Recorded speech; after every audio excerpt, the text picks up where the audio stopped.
મેં healthy હાંડવાની recipe મૂકી હતી. કોણે કોણે ટ્રાય કર્યો મેસેજ કરજો. જો આ કિનવા ઢોસા ટ્રાય કરવા હોય ને તો આજે હું બતાવું છું. આની માટે મેં કિનવા પલાળ્યા હતા.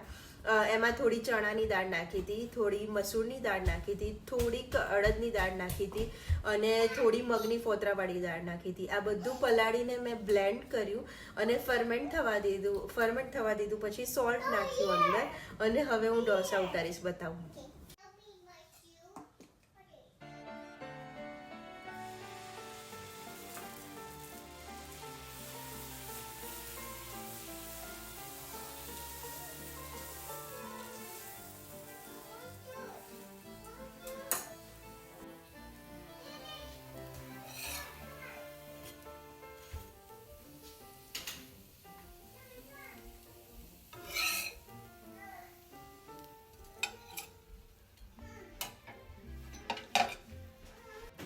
થયો છે ને એકદમ ક્રન્ચી અને ક્રિસ્પી. આ ઢોસા તમે સબ્જીને એની સાથે સાંભાર સાથે પણ રેગ્યુલર ખાઈ શકો. પછી પેલી રીતે ખાવા હોય સ્પ્રિંગ ઢોસાની જેમ તો તમે વેજીટેબલ સાથે ખાઈ શકો કે એકલી બ્રેકફાસ્ટમાં ચટણી સાથે પણ ખવાય. પણ બહુ જ હેલ્ધી છે અને બહુ જ મસ્ત ક્રિસ્પી ને ક્રન્ચી થાય છે. તમે ટ્રાય કરજો અને લેટ મી નો.